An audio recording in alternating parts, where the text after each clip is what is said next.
Festival 2025. Untuk terakhir kalinya kami ingin mengundang kepada seluruh pengunjung Jakarta Urban Mobility Festival untuk bisa mendekat ke arah tenda di depan panggung. Karena sebentar lagi kita akan memulai sesi diskusi bergerak nyaman di kota, suara perempuan dan anak. Masih ada beberapa bangku kosong, jadi kepada para pengunjung JUMF bisa langsung duduk.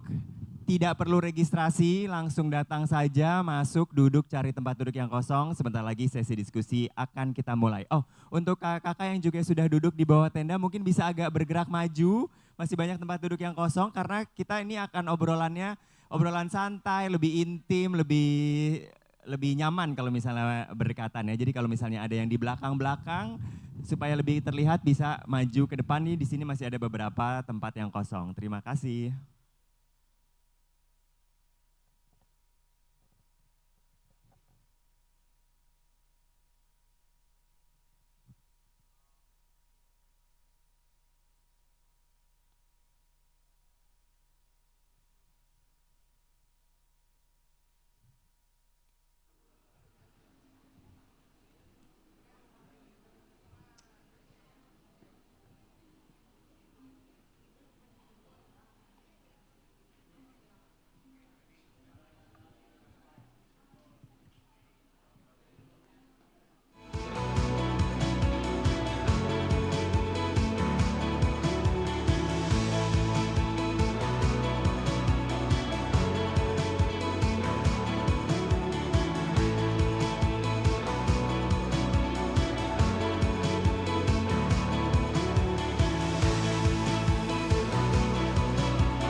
Selamat pagi. Luar biasa. Apa kabar? Alhamdulillah baik. Selamat datang di area Jakarta Urban Mobility Festival 2025. Siapa yang baru datang hari ini? Tunjuk tangan. Oh banyak. Yang sudah 3 hari? Yang belakang ya. Jakarta Urban Mobility Festival 2025 diselenggarakan oleh ITDP Indonesia bekerja sama dengan UK PAC dan Kedutaan Besar Inggris dengan media partner The Jakarta Post, Kata Data Green, dan kolaborator Jakarta Good Guide, Bike to Work Indonesia, Breathe Jakarta, Forum Diskusi Transportasi Jakarta, Stravenus, Greenpeace Indonesia, Bijak Memantau, Kota Kita, Silang.id, Dinas Perhubungan DKI Jakarta, Transjakarta, dan MRT Jakarta. Dan pagi ini kita akan berdiskusi bergerak nyaman di kota, suara perempuan dan anak. Tadi kan ini judulnya suara perempuan dan anak. Coba boleh suara perempuannya mana? Luar biasa, Sabtu pagi semangat ya. Diskusi ini akan dipimpin oleh Kak Nurul Nur Azizah, redaktur pelaksana konde.co yang kerap mengangkat isu seputar perempuan dan minoritas.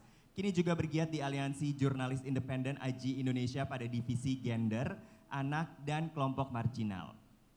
Beliau pernah menjadi tim periset Indonesia untuk Global Media Monitoring Project GMMP, kaitannya mainstream gender di media, dan pernah meraih runner-up kompetisi jurnalistik isu kesetaraan gender dan keberagaman dari Australian National University. Kalau begitu langsung saja kita kasih tepuk tangan untuk Kak Nurul Nur Azizah. Silahkan. Oke, baik. Terima kasih banyak waktunya Kak ya.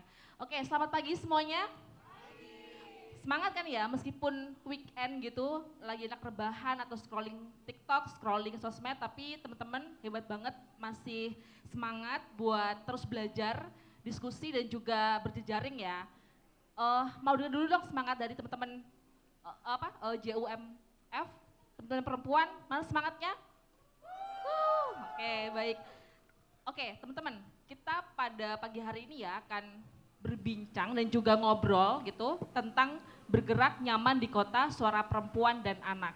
Nah, di sini teman-teman banyak perempuan juga dan juga teman-teman ini ya laki-laki yang juga mendukung nih suara perempuan dan juga anak untuk bisa mengakses eh, bermobilitas ya secara aman dan nyaman di perkotaan gitu.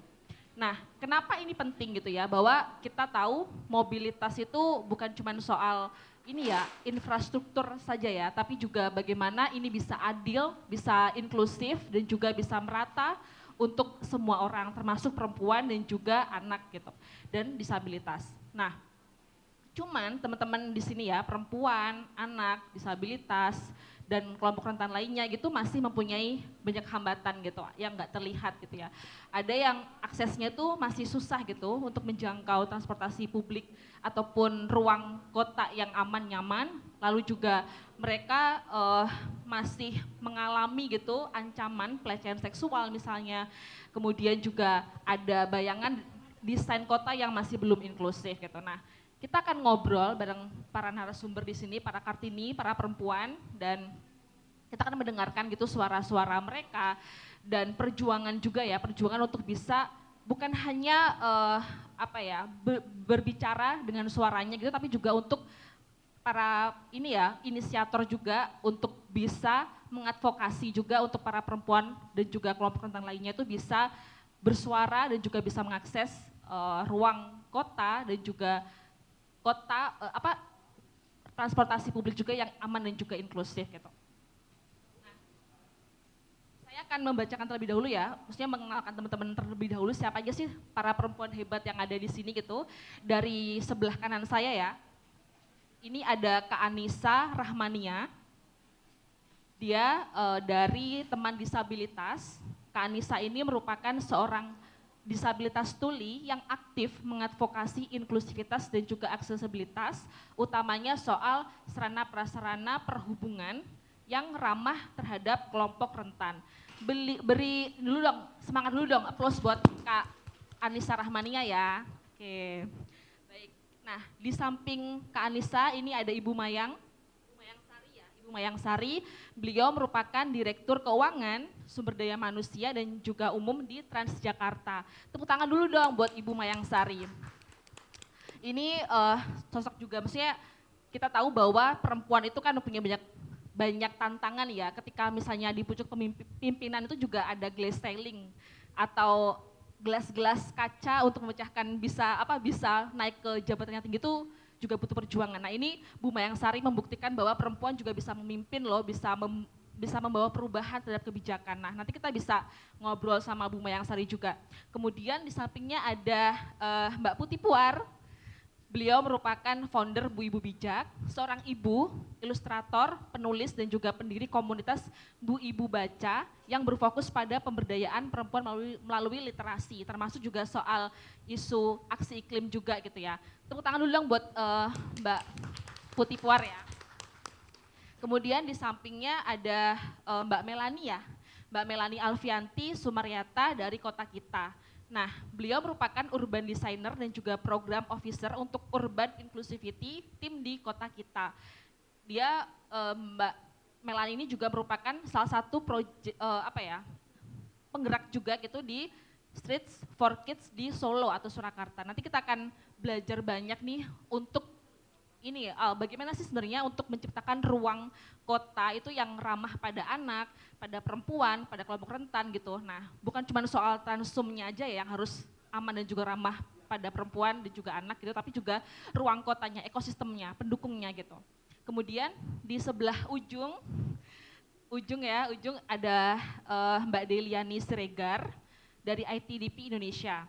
Nah, Mbak Deliani ini merupakan perencana kota, lulusan Teknik Perencanaan Wilayah dan Kota di UGM, dan hingga tahun 2022 Mbak Deliani ini turut terlibat dalam koordinasi proyek dan supervisi lapangan untuk pengembangan transportasi non-motoris di Jakarta dan banyak lainnya kerja advokasi TDP yang penting dan sangat berguna ya untuk isu transum yang aman dan juga ramah gender ini gitu. Nah teman-teman semuanya, ini sebagai pemanasan ya, kita mungkin akan menggali dulu deh per orang dulu sebelum kita nanti masuk ke bahasan yang cukup deep gitu ya. Karena ini deep talk, deep talk gak. Ini santai aja, teman-teman relax aja, tidak perlu tegang-tegang gitu ya. Karena ini juga weekend gitu ya, jadi bisa dilemaskan aja gitu badannya gitu ya. Nah, saya mau coba ngobrol sama Kak Anissa Rahmaninya dulu ya. Jadi ketika kita bicara soal isu kelompok rentan, perempuan, ya kita perlu menanyakan dulu subjek dari isu itu gitu ya. Nah di sini termasuk yang mempunyai, yang berlapis ya, maksudnya perempuan kita tahu kan kalau di masyarakat patriarki itu, di masyarakat kita saat ini kan, itu mempunyai banyak sekali ini ya, kayak di nomor dua kan seringnya, terus juga kurang didengar juga gitu. Dan di sini Kak Rahmania juga seorang disabilitas gitu. Nah kita akan terlebih dahulu mendengarkan suara mungkin ya dari Kak Rahmania gitu. Kak Rahmania bisa menceritakan ya, mungkin memulai dengan kegelisahan apa sih Kak yang apa ya, yang ada dalam diri Kak Rahmaninya gitu ya terkait dengan isu perkotaan yang ramah untuk teman-teman disabilitas, dan juga mungkin bisa menyuarakan kenapa sih Kak Rahmaninya kemudian terjun ke dunia advokasi, terus juga bukan hanya menolong dirinya sendiri ya untuk isu disabilitas, cuman dia juga membantu teman-teman yang lain gitu Kak Rahmania.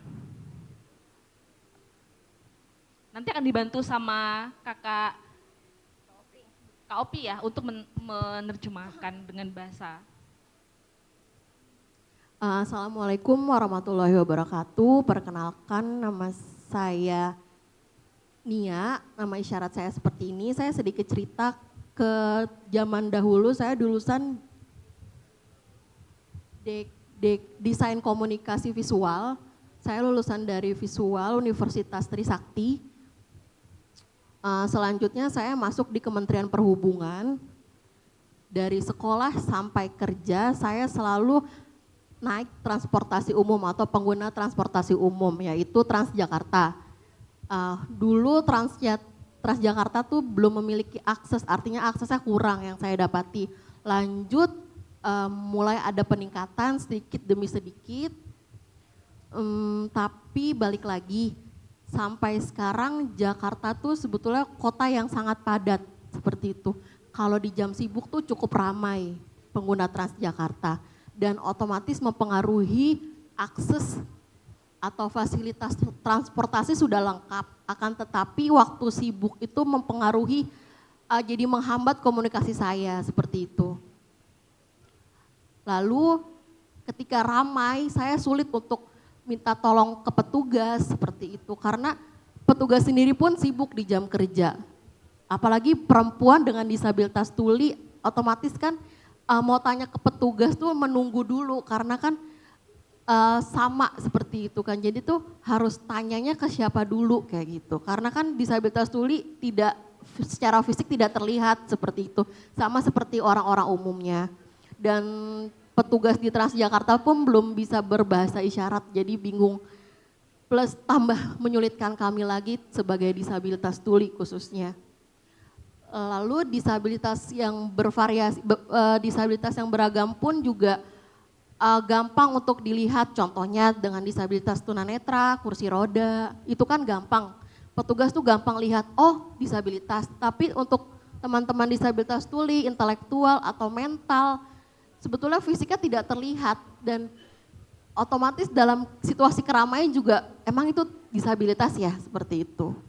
Lalu ketika dalam visual atau melihat memberikan kenyamanan atau keamanan seperti itu, tujuannya untuk bisa mandiri kayak gitu.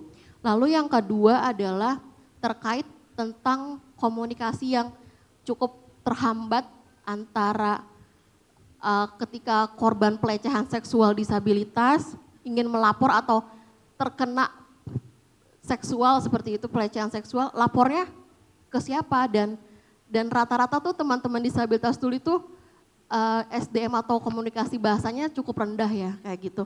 Dan mau lapornya dan ngomongnya caranya seperti apa, mau chat mungkin kalimat atau kosakata bahasa, tatanan bahasanya tuh belum maksimal. Ketika mau berisyarat lapor ke petugas juga petugasnya tidak mengerti, tidak memahami seperti itu.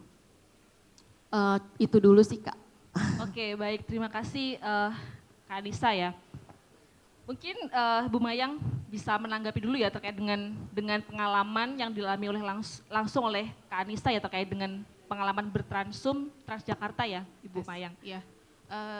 Terima kasih Kak Nia informasinya dan mungkin saya juga minta maaf kalau masih belum optimal, terutama untuk yang disabilitas tuli. Jadi kalau kami di Transjakarta ini mungkin belum lama, kita punya PIN prioritas. Jadi itu sangat berguna untuk yang secara fisik tidak terlihat bahwa membutuhkan prioritas. Jadi nanti mungkin teman-teman saya di Transjakarta yang ada di sini bisa membagikan PIN atau mengirim ya Kak Nia, mungkin kalau misalnya sekarang tidak dapat. Itu juga bisa kami berikan untuk yang sedang hamil, karena ibu-ibu hamil juga memerlukan. Terus kemudian untuk pertanyaan pelecehan seksual ya, kalau di Transjakarta kita sebenarnya sudah punya prosedur penanganan pelecehan seksual, jadi ada bisa call ke kontak center, tapi saya sebenarnya mengerti karena biasanya korban pelecehan seksual itu akan freeze, jadi blank dan tidak tahu mau ngapain, tidak bisa berpikir gitu kan ya. Jadi bisa jadi ada jeda waktu yang tidak disia-siakan gitu ya, karena mungkin pelakunya sudah pergi. Tapi itu ada prosedurnya di kami. Jadi misalnya make a noise gitu kan ya, supaya pelakunya tuh juga gentar gitu ya, takut gitu kan ya. Jadi dia tidak bisa lari atau pergi jauh. Kemudian kami juga akan mengantar sampai ke polisi. Kalau si korbannya, cuma kadang korbannya juga nggak bersedia sih melapor, tapi kami akan mengantar dan memastikan itu terlapor ke polisi untuk penanganan lebih lanjut. Kami juga siapkan ruang tenang di beberapa halte, karena korban pelecehan seksual itu biasanya membutuhkan tempat yang tenang dan sunyi sampai dia tenang dan bisa menceritakan. Memang belum semua halte ya, karena itu membutuhkan ruang khusus gitu. Pelatihan, terima kasih nanti untuk bahasa isyarat memang belum semua, karena kami punya 2000-an pramusapa, jadi nggak mudah juga untuk melatih semuanya bisa bahasa isyarat, saya sendiri pun belum bisa. Terus kemudian pelatihan untuk yang, tapi kami secara rutin sebenarnya, jadi seluruh pramusapa itu disyaratkan untuk bisa bahasa isyarat, dan seluruh pramusapa itu juga disyaratkan bisa menangani jika terjadi pelecehan seksual maupun kejadian yang kejadian darurat lainnya. Di bus kami selain voice, jadi kalau yang disabilitas netra mungkin membutuhkan voice, kita juga ada layar. Jadi secara rutin tiap 15 menit diingatkan di voice announcer itu mengenai pelecehan seksual. Laporkan jika terjadi, itu kami remind terus, baik voice maupun TV display. Jadi yang disabilitas tuli itu bisa melihat gitu. Oke. Ibu, untuk tadi kan PIN yang prioritas itu apakah bisa cara mengurusnya bagaimana Bu? Apakah bisa langsung itu bisa diminta sebenarnya di halte-halte kami. Nanti kami informasikan. Mungkin teman-teman saya di Transjakarta bisa informasikan di mana dapat PIN prioritas itu, karena itu bisa diminta sebenarnya ke petugas-petugas kami yang ada di halte PIN prioritas itu. Oke, dan mungkin butuh disosialisasikan juga ya Bu ya ke sosial media, karena saya pernah punya pengalaman waktu hamil gitu, tapi di KKI ya Bu ya, jadi harus mengambilnya tuh di stasiun Tanah Abang, yang itu tuh kan ibu hamil besar harus naik turun, harus mengakses ke Tanah Abang dan harus menunggu lagi registrasi, jadi agak bingung tuh Bu. Nah mungkin teman-teman di sini juga nanti bisa share ya pengalamannya, misalnya ada yang pernah tahu, ada yang pernah mengakses PIN prioritas itu, bagaimana untuk memudahkan teman-teman itu. Itu kalau polisinya tidak concern dengan tidak pernah hamil ya. Iya benar, kan? Jadi kadang-kadang hamil besar disuruh untuk bikin policy karena dia pernah ngerasain gitu kan. Iya. Jadi dia tahu apa yang mesti dilakukan ya waktu bikin policy. Oke. Bu Mayangsari, yang soal ini Bu, halte inklusif ya, kalau nggak salah ada program Transjakarta dan itu yang sudah berarti Bu, yaitu 55 halte ada ya Bu ya. Itu halte. bisa sedikit dulu Bu, nanti kita pas lebih lanjut, cuman bisa sedikit digambarkan dulu itu seperti apa Bu untuk halte inklusifnya. Jadi mungkin di layar mungkin ada Jadi halte inklusif ini ada beberapa fasilitas, jadi ada RAM-nya untuk yang pakai kursi roda, terus kemudian ada di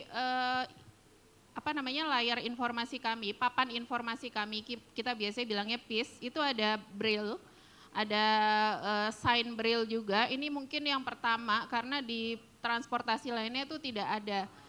Terus kemudian taktil itu ada juga, dan lift.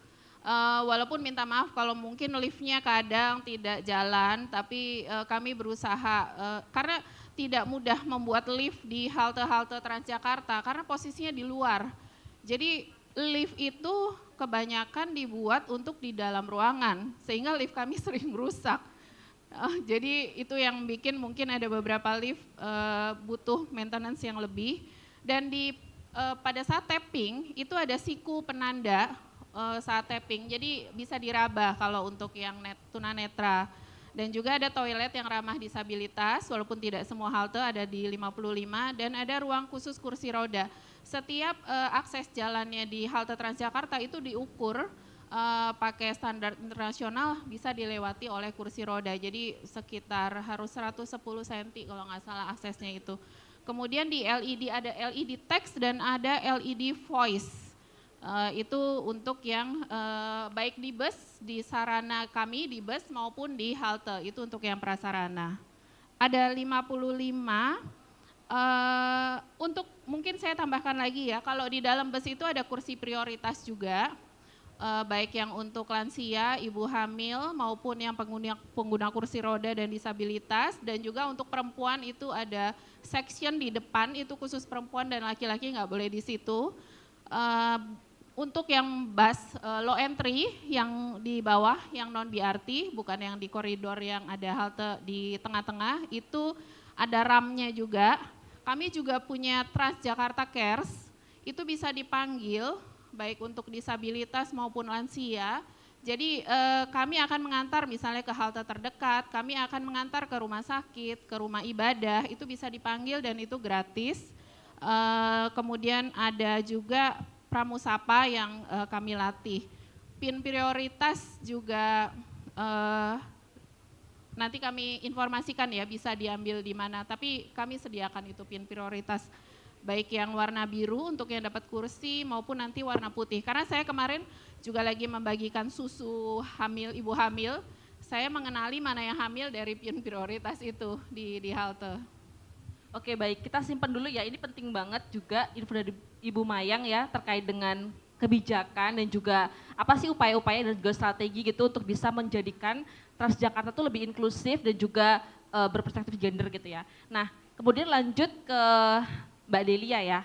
Mbak Delia bisa menggambarkan bagaimana sih, tadi kan cerita dari Kak Anissa ya, bagaimana tantangan, hambatan dan juga pengalamannya gitu ya. Terus kemudian upaya dari Transjakarta. Nah Mbak Delia selama ini kan di ITDP cukup ini ya concern banget gitu ya terkait dengan upaya-upaya ini gimana cara bikin prototyping juga, bahkan rekomendasi, kemudian survei juga gitu ya Mbak ya. Nah sebenarnya apa sih hal-hal yang bisa diimprove lagi gitu Mbak dan bisa diratakan ya, karena kan kita inginnya tuh kayak kota semuanya ya bisa mengakses dengan adil gitu ya, tidak hanya cuman kawasan A saja, B tapi masih timpang gitu. Nah apa sih Mbak Delia yang perlu menjadi perhatian pengambil kebijakan dan juga mungkin teman-teman kolaborator juga ya yang bisa lakukan gitu Mbak? Baik, mungkin kami kalau dari ITDP itu senang sekali gitu ya selama ini bekerja bersama teman-teman kolaborator gitu, selagi teman-teman artinya mendukung apa, misalnya kalau dari ITDP kan kami banyak melakukan survei, studi, analisis, kemudian memberikan rekomendasi. Nah dalam setiap prosesnya kami mencoba gitu ya, mengajak teman-teman misalnya dalam hal ini teman-teman disabilitas gitu. Waktu kaitannya dengan tadi 55 halte ini, perjuangannya kami sangat senang gitu ya ketika bisa kerja bersama dengan teman-teman disabilitas, kemudian Transjakartanya juga sangat terbuka dengan proses itu dan itu tidak terjadi 1-2 hari gitu ya. Karena prosesnya itu kita mulai dari tahun 2022, dari mulai gambar kita visit dulu, jadi waktu itu Transjakarta kami evaluasi berangkat dari keresahan bahwa kok ada ya halte Transjakarta dengan logo disabilitas tapi masih nggak akses, contoh Kebonjeruk. Di halte Kebonjeruk oke sudah penyeberangan sebidang, tapi sayang ketika mau masuk ke dalam haltenya ada bollard. Mungkin kalau bahasa aduannya tuh pion-pion caturnya kok malah menghalangi gitu kan untuk masuk ke dalam halte. Nah berawal dari keresahan itu kami survei ke 5 kota, kemudian 5 kota administratif ya di Jakarta. Nah kemudian didapatkan hasil, oh ya belum ada nih kriteria atau indikator untuk mendefinisikan halte dengan logo disabilitas itu harusnya apa-apa-apa. Nah senang dari keresahan itu kita ngobrol sama Transjakarta, kita ngobrol sama teman-teman disabilitas, waktu itu juga dibantu sama teman-teman FDTJ dan juga arsitek UI, ada kerja bareng gitu ya, penelitian bareng. Akhirnya kita melakukan prototyping. Saat itu kita tadi disampaikan Bu Maya yang pertama mungkin kaitannya dengan signage braille. Itu di Lebak Bulus kita coba prototyping, meskipun tidak hanya itu ya, ada informasi visual, informasi audio, pemasangan lampu indikator. Kalau misalnya waktu itu ada keresahan dari teman tuli gitu ya, kita nggak tahu kapan buka dan tutup, sementara informasi buka tutup pintu atau berangkat itu hanya suara disampaikan oleh petugas. Ya berangkat, ya jurusan ini, nah tapi indikator lampu ini merah hijau sesederhana merah sudah mau berangkat jadi teman tuli tidak akan masuk, hijau masih terbuka jadi teman-teman yang baru lari misalnya masih kesempatan untuk masuk ke dalam bus. Nah hal-hal semacam itu sampai detail ke misalnya ubin pemandu atau jalur pemandu ini jangan disediakan hanya ada saja tapi juga ditujukan langsung ke pintu bus, jadi tidak ada di semua dermaga pintu tapi yang mungkin pintu busnya langsung ke arah kursi prioritas seperti itu. Nah diskusi semacam itu.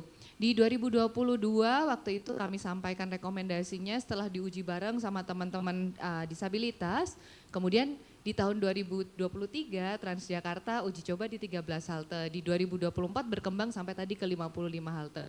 Nah memang kaitannya dengan yang tadi sudah disampaikan senang sekali gitu ya kami melihat Transjakarta berprogres. Nah untuk kedepannya apa lagi gitu. Ada satu cita-cita ini sudah disampaikan juga ke Bu Mayang gitu ya, gimana ceritanya kita bisa dengan Transjakarta membuat informasi 55 halte bahkan nanti lebih itu bisa mudah dikenali gitu, dijahit jadi satu sama semua layanan Transjakarta spesifik untuk ini gitu ya.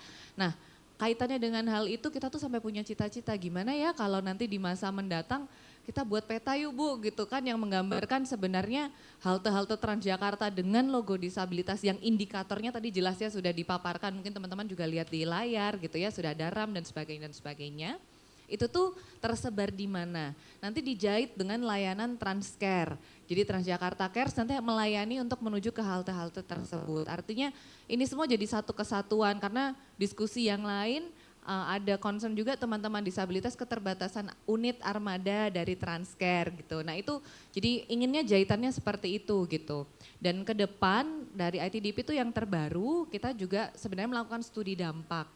Nah inisiatif yang dilakukan Transjakarta, inisiatif yang dilakukan oleh Pemprov DKI Jakarta karena Transjakarta pelayanannya improve, tapi infrastruktur menuju. Nah itu tuh kadang-kadang masih PR gitu, misalnya kita Bu ada aduan Bu gitu, seperti ini, oh itu tuh sayangnya di luar dari misalnya otoritas dari Transjakarta untuk berbenah. Maka dari itu kami tuh juga sering ngobrol ke Dinas Perhubungan, ngobrol dengan Dinas Bina Marga, kaitannya dengan mempermudah akses. Contoh gini deh, kemarin beberapa tahun yang lalu sempat semangatnya itu adalah membangun JPO, Jembatan Penyeberangan Orang. Nah sayangnya beberapa semangat itu oke bagus tapi cuma estetiknya aja, tapi unsur-unsur inklusivitasnya, desain universalnya kadang-kadang tuh masih ada kurang sana dan sini. Contoh tadi misalnya lift gitu, nah banyak JPO nanti JPO-nya ada liftnya gitu, tapi lift tidak terbuka 24 jam misalnya seperti itu. Nah padahal kalau dari survei ITDP sendiri kami memahami pola mobilitas kelompok rentan utamanya perempuan dan anak itu seringkali terjadi tidak pada jam sibuk orang bekerja. Nah jadi banyak ibu-ibu perempuan kota yang beraktivitas itu misalnya di jam makan siang justru. Jangankan jam makan siang, jam 10 karena apa alasannya antar jemput anak. Jam 12, nanti jam 3 ada aktivitas lagi untuk berbelanja karena mau persiapan makan malam. Jadi aktivitasnya tuh banyak yang di antara jam sibuk, jadi bukan di jam optimum layanan gitu. Nah jadi hal-hal itu juga kita bilang kalau misalnya concernnya, studi terbaru ITDP masih ongoing gitu ya terkait dengan kekerasan berbasis gender. Kita juga menyoroti bahwa ada peluang karena tidak optimumnya layanan, bukan karena, jadi kalau misalnya kami mengetahui gitu ya dapat laporan kalau ada potensi, ada resiko kekerasan seksual ini bisa terjadi atau pelecehan seksual ini terjadi kalau kondisinya rapat. Rapat itu artinya padat sekali, entah itu di stasiun, entah itu di dalam armada. Nah bisa jadi penyebabnya bukan karena artinya layanan Transjakartanya nggak optimum gitu. Sering misalnya dikeluhkan gitu, oh ini sudah coba disampaikan bahwa bus itu tiap 5 menit harusnya tiba di halte. Tapi aktualnya seringkali tidak jadi 5 menit datang di halte karena jalur Transjakartanya tidak steril. Ada kendaraan masuk. Ya teman-teman mungkin ngeh ya di sosial media banyak nenot-nenot tuh sekarang makin hari makin banyak gitu.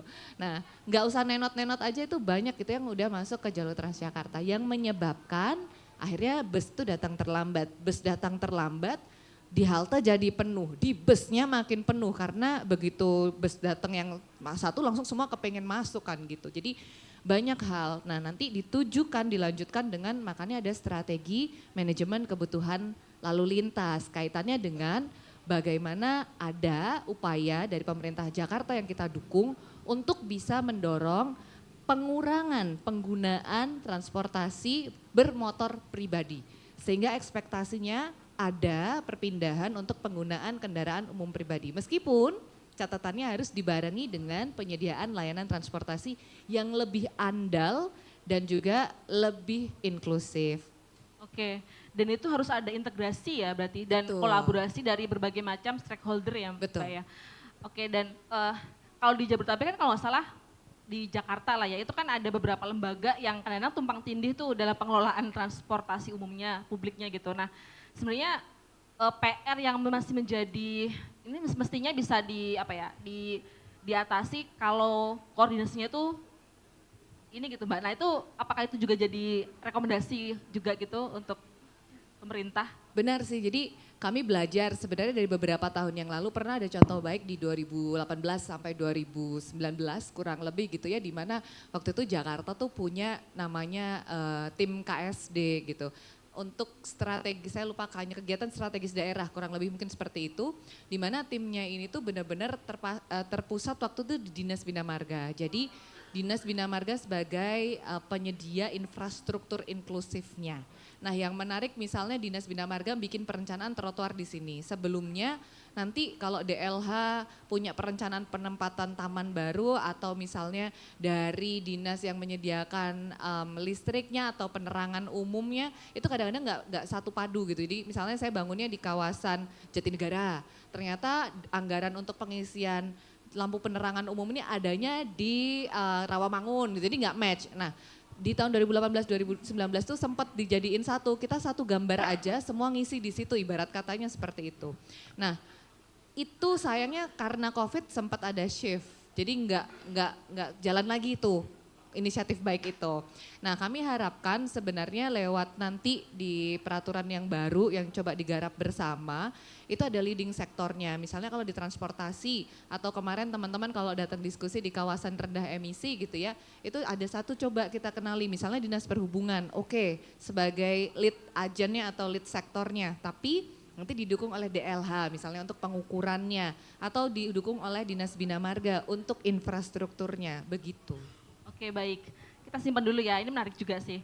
Terus kita beralih biar nggak Jakarta sentris ya teman-teman, karena ini Mbak Melani dari Solo ya Mbak ya, jauh-jauh dari Solo Mbak Uti. Ya Mbak dari Solo dan ingin bercerita kepada kita gitu, bagaimana sih pengalamannya gitu menggerakkan bersama ya sama teman-teman gitu terkait dengan Street for Kids. Terus juga awalnya gimana sih Mbak bisa terbentuk itu, kemudian untuk aplikasinya kan melibatkan anak-anak juga gitu, aktif gitu, bukan hanya sebagai objek gitu, tapi anak-anak tuh dilibatkan sebagai penggerak juga gitu, itu kan bisa dicontoh juga gitu. Nah mungkin Mbak Melani bisa bercerita terkait dengan itu. Iya, sebenarnya tadi praktik yang sudah disampaikan Mbak Delia ya, itu tuh kami terapkan sebenarnya di Solo gitu. Nah ini tuh sebenarnya adalah proyek kerjasama dengan GDCI. Itu awalnya sebenarnya awal mulanya ya memang kami tuh cuma coba-coba. Coba-coba ikut aja gitu kan. Terus ternyata dari Dishub Kota Surakarta kami mencoba komunikasi dengan mereka. Ini ada program loh, ada program dari GDCI, apakah mau ikut? Nah, kebetulan Dishub Surakarta sangat terbuka dan semangat. Akhirnya kami mengaplikasikan program ini bersama dengan Dishub Kota Surakarta di area sekolah SMP Muhammadiyah Simpon yang lokasinya itu ada di dekat 2 titik BST. Kalau di Solo namanya Trans bus itu BST gitu, bus ya Batik Solo Trans gitu. Mungkin kalau yang belum pada tahu gitu ya.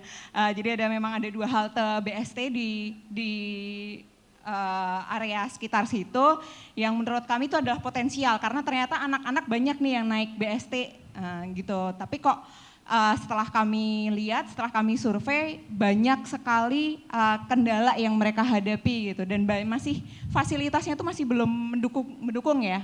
Mungkin bilang inklusif saja masih jauh dari inklusif gitu.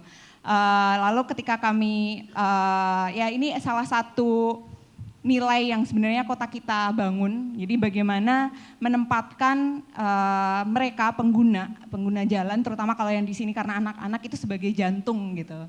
Mereka bukan sebagai pengguna tapi sebagai aktor dan juga sebagai perancang.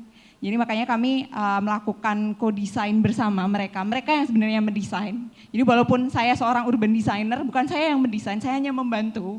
Itu mereka yang sebenarnya merancang bagaimana sih rancangan yang menjawab solusi mereka gitu. Karena saya sebagai urban design ya saya taunya penyelesaian hanya sebatas teknis ya, sebatas teori. Tapi kan saya tidak mengalami langsung gitu. Jadi kami itu percaya bahwa mereka yang mengalami langsung itu mereka yang tahu jawaban atas masalah-masalah mereka. Makanya waktu itu kami melakukan co-design bersama dengan anak sekolah dan juga anak-anak kampung sekitar, karena memang di situ juga lingkungan perkampungan.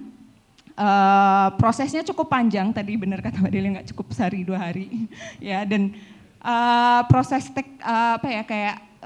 bagaimana mengkomunikasikan ini ke level kota itu pun berlapis gitu. Bagaimana mengimplementasikan desain-desain dari anak-anak ini pun berlapis. Desain dan ide-ide anak-anak ini sangat luar biasa. Kami pun cukup kaget, ternyata anak-anak bisa loh. Dan mereka itu first timer untuk melakukan hal ini gitu. Cukup challenge tapi juga cukup menarik.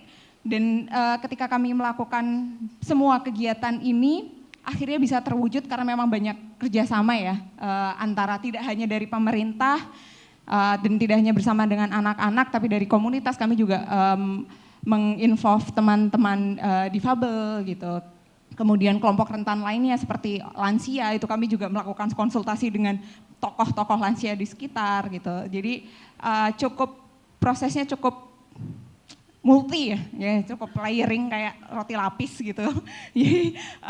Dan itu yang sebenarnya pengen kami bangun dan pengen kami suarakan bahwa ini loh mereka anak-anak pun bisa kok mendesain suatu. Kalau di sini bukan publik transportasinya, tapi lebih ke fasilitasnya. Supaya apa? Ketika ini sudah terbangun, suasananya menjadi lebih aman, menjadi lebih nyaman bagi mereka para penggunanya.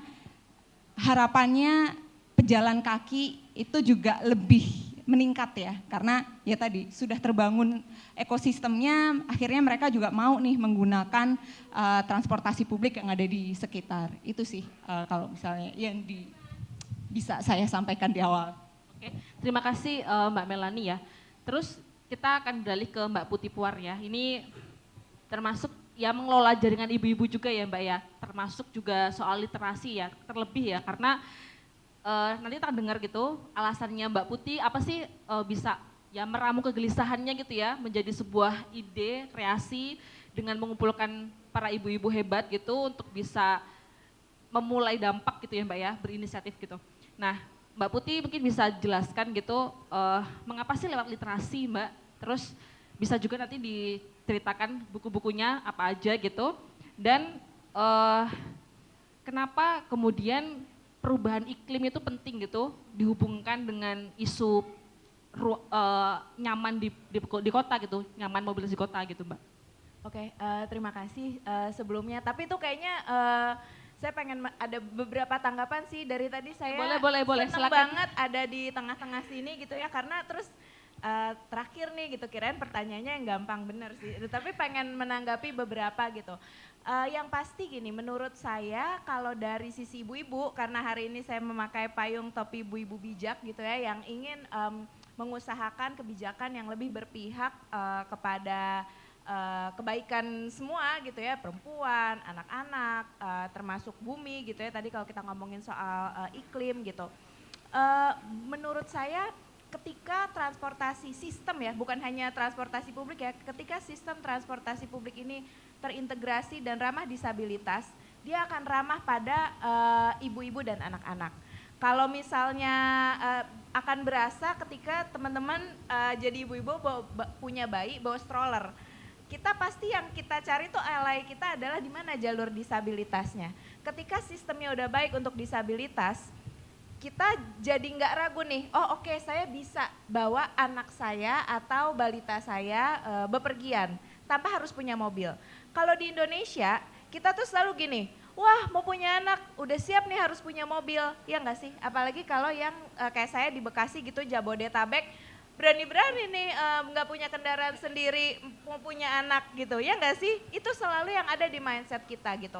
Tapi kalau kita bandingin sama misalnya di Singapura atau di Jepang, ya orang ya wajar aja gitu, dia akan naik transportasi publik bawa stroller dan dia again alainya adalah disabilitas. Makanya menurut saya penting banget nih karena ketika si teman-teman disabilitas merasa terfasilitasi, artinya si sistem perkotaan dan transportasi ini itu sudah bisa memberikan rasa aman dan nyaman untuk semua gitu. Jadi kadang yang menurut saya yang saya rasakan, orang tuh masih suka ngerasa, duh nih ngapain sih kita harus kasih akses buat ibu hamil mah di rumah aja gitu, atau misalnya kenapa sih kita harus kasih akses ke disabilitas, kadang itu dianggap beban. Padahal sebetulnya kalau mereka aja diakomodir, itu akan semua happy kok. Jadi bukan hanya untuk yang mengalami, bukan hanya disabilitas atau ibu-ibu gitu, tapi itu akan memberikan rasa aman, nyaman, dan bahwa ini adalah sistem yang reliable untuk semua, itu satu. Terus udah gitu karena JWMF ini temanya bebas macet, tadi menarik juga dari Mbak Mela ngomongin soal bagaimana transportasi publik ini perlu dikodesain bersama anak-anak. Kenapa? Karena kalau teman-teman yang orang Jabodetabek nih pasti pernah dengar, udah sepi, nggak macet, soalnya anak-anak udah libur sekolah. Iya nggak sih? Pernah nggak dengar kayak gitu? Karena memang banyak sumber kemacetan itu dari anak-anak yang sekolah, diantar, dan tidak ada sistem transportasi yang reliable. Sebenarnya apakah, kalau saya dulu ngalamin, saya rumah di Bekasi, sekolah di Salemba, jadi naik patas. Jadi saya paham lah soal transportasi umum gitu ya. Betapa mengerikannya, makanya saya nggak mau anak saya sekarang naik transportasi umum gitu kan.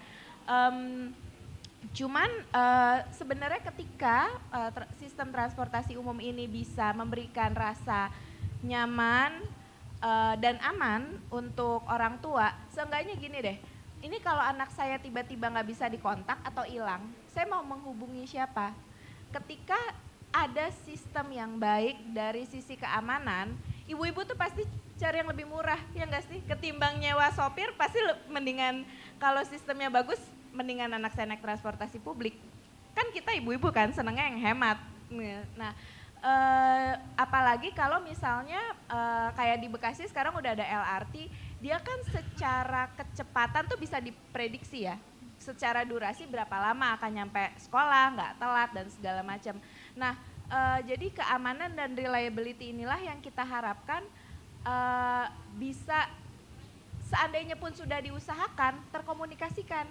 Karena kan ibu-ibu juga katanya udah bagus, masa sih nanti di situ nggak tahu mau hubungin siapa. Kadang-kadang mungkin udah ada sistem yang diusahakan ya Bu Mayang, tapi belum tahu gitu, belum terkomunikasikan dengan baik atau tidak merata. Ya kalau sampai situ tuh udah bagus, tapi nanti di daerah lain sama nggak? Itu kan juga jadi permasalahan ketika kita ngomongin soal sistem kan gitu. Nah itu sih kalau unek-unek, ini kan karena diskusi panel mumpung ada Bu Direktur kita, ibu-ibu senengnya curhat ya Bu gitu. Jadi kurang lebih seperti itu sih harapan saya, mudah-mudahan nanti bisa ramah ke anak-anak gitu. Kalau tadi hubungannya sama bagaimana sih sebenarnya anak-anak itu, mungkin juga ada yang persepsi, mungkin anak-anak senengan naik mobil gitu kan. Enggak juga sih sebetulnya gitu. Kalau kita sudah biasakan dan sistemnya itu aman, nyaman, tidak menakutkan. Anak-anak tuh kadang melihat bepergian itu sebagai suatu petualangan gitu. Jadi dia bisa melihat orang yang mungkin tidak dia lihat di kehidupannya sehari-hari gitu. Itu sebenarnya kalau mau dihubung-hubungkan gitu, itu ya mirip juga dengan membacakan buku gitu. Kadang mereka itu bisa kenal orang yang tidak sehari-hari intas sama mereka, itu melalui buku kan gitu. Mereka bisa berempati. Nah sebenarnya mirip juga dengan cara mendidiknya gitu ya, cara kita praktisnya, yaitu transportasi publik itu sangat powerful. Karena anak mungkin gak pernah, kalau saya dulu diangkot gitu sama orang bawa ayam, oh orang bawa ayam ya gitu. Nah kan itu muncul rasa empati gitu ya, rasa actually we belong to a greater community than ourselves. Kalau naik mobil kan ya udah yang kita tahu mungkin ya orang tua kita, sopir kita gitu. Tapi kalau dengan transportasi publik, sense bahwa kita itu harus taking care of each other itu juga jadi sangat terpupuk sih. Jadi again, I think membangun atau memastikan bahwa sistem transportasi publik dan tata kota ini ramah kepada anak, memberikan sense of safety gitu.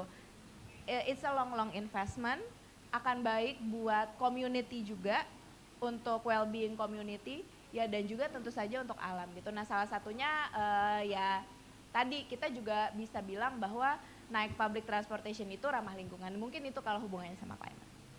Terima kasih Mbak Putih. Bu Maya mau menanggapi dulu terkait dengan saran mungkin ya, ide-ide untuk gimana sih biar Transum itu tuh bisa ramah buat anak. Kayak misalnya anaknya takutnya nanti hilang kemana-mana gitu, gimana sih, apakah TJ juga menyediakan mitigasinya gitu Bu? Jadi Mbak Putih makasih ya, ini saya dari tadi dari Mbak Nia, dari Mbak Melani, dari Mbak Delia juga, dari Mbak Putih banyak banget masukan buat transportasi publik. Kita mungkin ke substansi ya, substansinya transportasi publik yang disiapkan oleh pemerintah daerah atau pemerintah provinsi, itu harus bisa diakses oleh semua orang harusnya. Baik yang rentan maupun tidak, kita bisa kategorikan ya Mbak Delia ya, bahwa perempuan dan disabilitas itu adalah kaum yang rentan. Alhamdulillah nih saat ini Transjakarta 64% pengguna Transjakarta itu ternyata perempuan. Jadi saya bisa bilang bahwa ternyata perempuan cerdas ini sudah beralih dari naik kendaraan yang tidak aman gitu ya ke Transjakarta. Terus kemudian mungkin kita belum mengkomunikasikan bahwa Transjakarta itu juga aman buat anak-anak, tapi di setiap bus kami, halte, termasuk Mikrotrans, teman-teman di sini mungkin kenalnya namanya Jaklingko, itu ada CCTV. Jadi waktu itu sempat ada anak yang hilang di daerah Jakarta Timur, dan dari CCTV kami itu bisa terlihat dia terakhir kapan turun dari si Jaklingko itu. Dari situ akhirnya anaknya ditemukan sih di dekat RSUD Duren Sawit gitu ya. Jadi mudah-mudahan kami juga bisa memberikan rasa yang keamanan lah ya buat ibu-ibu yang melepas anaknya naik Transjakarta. Dan sebenarnya Mikrotrans itu kalau penelitiannya ITDP itu sudah menjadi layanan andalan untuk kaum rentan. Karena digunakan oleh anak-anak yang mau sekolah maupun pulang sekolah, terus kemudian lansia laki-laki, lansia perempuan, dan juga ibu-ibu yang bawa anak, juga ibu-ibu yang bawa belanjaan. Makanya Mikrotrans itu pelanggannya tidak hanya penuh di jam-jam sibuk, tapi juga setelah dia selesai ngurus anak, kemudian pergi belanja tadi seperti Mbak Melani atau Mbak Putih ya, Mbak Putih cerita. Jadi Mbak Deliana ya. Jadi itu jam-jamnya berbeda gitu. Itu yang kami di Transjakarta juga punya ibu-ibu atau kakak-kakak perempuan lah yang memikirkan dari sudut pandang ibu maupun perempuan gitu. Dan juga kami juga punya karyawan disabilitas saat ini yang tunanetra dan yang memakai kursi roda. Kami juga mulai mungkin memperbanyak supaya kami punya sudut pandang, dan ternyata pada saat karyawan yang netra kami join, banyak ternyata koreksinya dari policy maupun fasilitas gitu. Karena kalau dilihat dari sudut pandang kami kan nggak kelihatan ya, nggak terasa gitu. Tapi pada saat yang netra sendiri gitu, tunanetra sendiri yang mereview, mengevaluasi, wah ternyata banyak gitu. Jadi di situ kami mengambil policy bahwa harus yang merasakan yang membuat policy gitu. Itu ada berapa persen Bu yang kuotanya? Belum banyak, belum terus ada. terang belum banyak. Tapi ada sekitar sekarang mungkin masih 6% ya. 6% seluruhnya dari seluruhnya. Tapi memang belum banyak karena dan satu lagi Mbak, andai kata kita tidak punya akses maupun sistem transportasi yang bisa untuk semua orang, coba bayangkan berapa potensi yang hilang. Misalnya perempuan nggak bisa bermobilitas, ini kakak-kakak di sini semua bisa seperti sekarang karena bisa bermobilitas kan. Kalau dia terkurung aja di rumah nggak mungkin seperti sekarang gitu kan. Berapa GDP mungkin yang hilang gitu kan ya. Jadi di situ sebenarnya yang kita mesti pikirkan bahwa ada efek ekonomi, ada efek pemberdayaan yang nanti mungkin masuk ke efek ekonomi maupun bersosialisasi. Lansia-lansia itu kalau misalnya di rumah aja nanti sakit kan. Jadi mereka juga mesti diberi kesempatan untuk datang ke rumah cucunya misalnya atau beraktivitas sosial gitu. Itu sih jadi yang jadi dasar pemikiran kami. Oke, sedikit mungkin disinggung soal itu Bu, TJ Academy ya kalau nggak salah. Oh iya, Itu TJ. bentuk dari ini ya, upaya untuk memberdayakan dan juga. Jadi TJ Academy itu kami buat, dasar pemikiran pertama adalah belum ada sekolah untuk supir. Kami sebut di Transjakarta itu pramudi. Kami juga sebut penumpang Transjakarta itu pelanggan. Karena kalau kami sebut penumpang, dia menumpang. Kami selalu menyebut pelanggan karena yang harus dibuat nyaman dan juga satisfy gitu ya pelanggan kami. Nah kalau TJ Academy pertama harus ada sekolah pramudi, sekolah driver karena si driver ini tidak hanya dibekali keterampilan, mungkin keterampilannya oke, tapi sebenarnya ada knowledge yang mesti dia punya.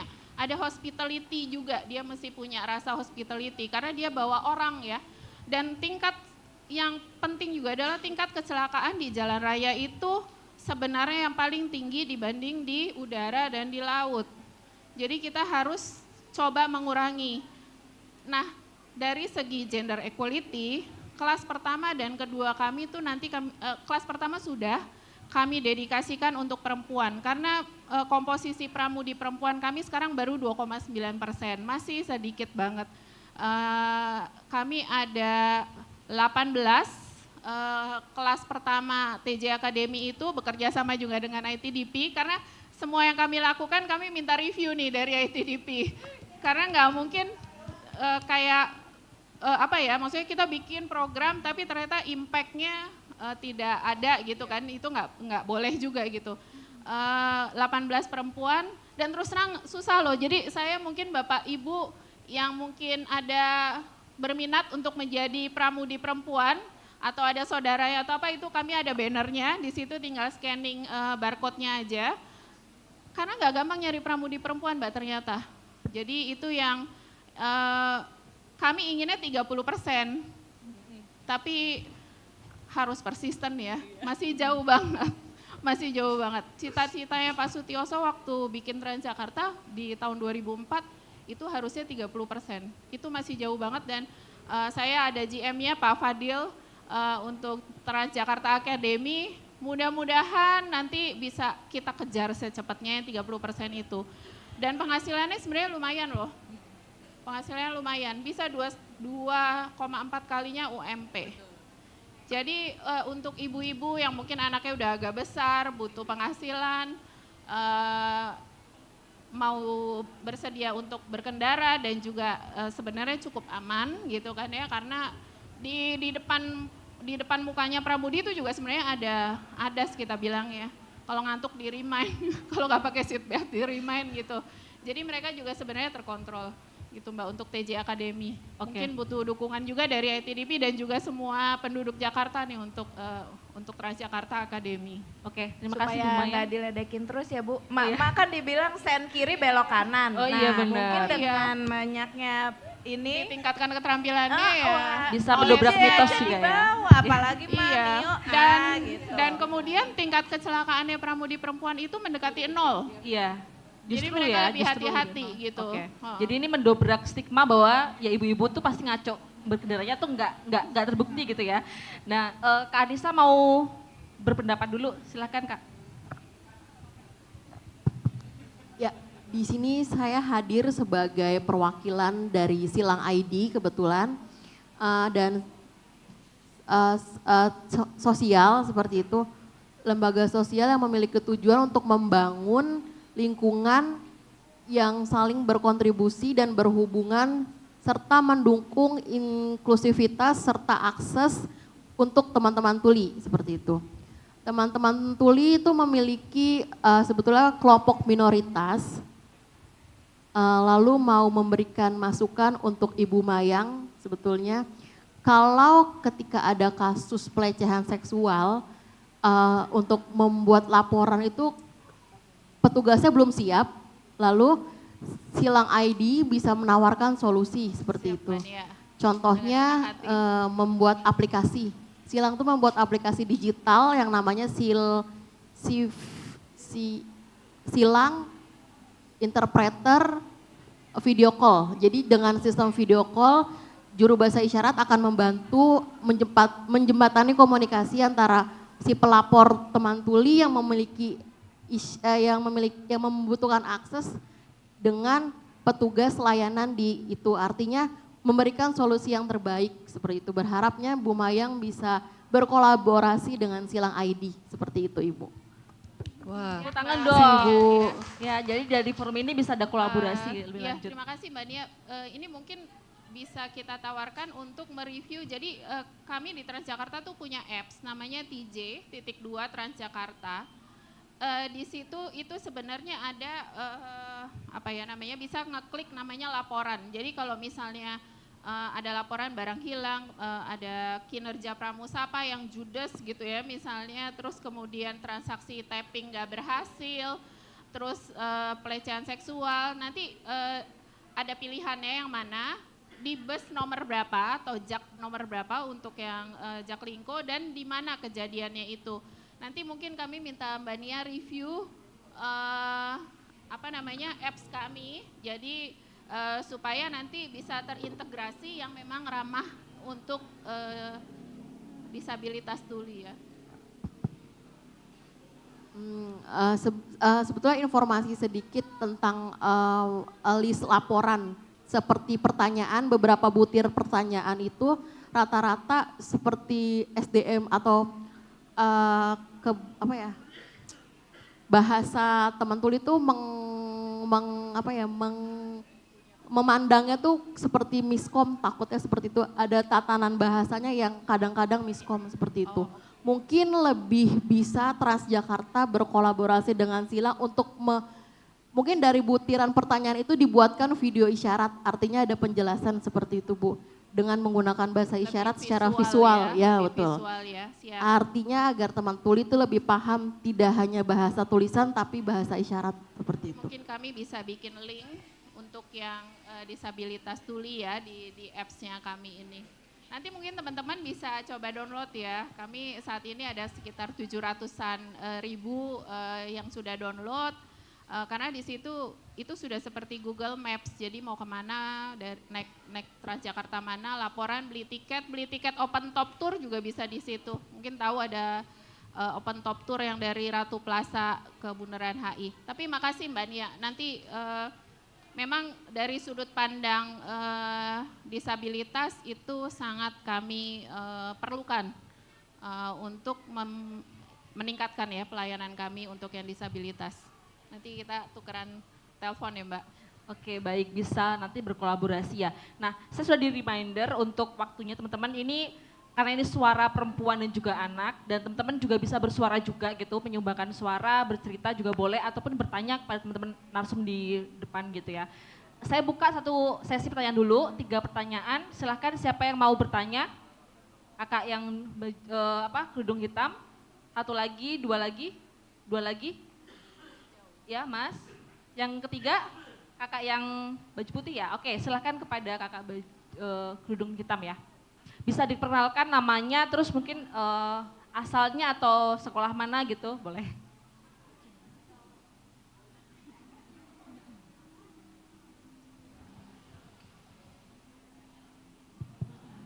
Assalamualaikum warahmatullahi wabarakatuh. Sebelumnya terima kasih atas kesempatannya. Perkenalkan saya Nandini dari SMK 48 Jakarta Timur. Kebetulan saya masih kelas 11. Jadi di sini saya benar-benar merasa terinspirasi banget nih setelah mendengar beberapa pemaparan dan lebih tahu lagi mengenai tentang transportasi di Jakarta dan apa saja yang masih harus dievaluasi. Jadi sebelumnya saya ingin bilang bahwa mengenai apps yang tadi untuk teman-teman disabilitas itu sangat bagus sekali karena saya sempat berpikir bahwa pelajaran bahasa isyarat itu sangat dibutuhkan di sekolah-sekolah, dari sekolah-sekolah itu sudah dibutuhkan gitu.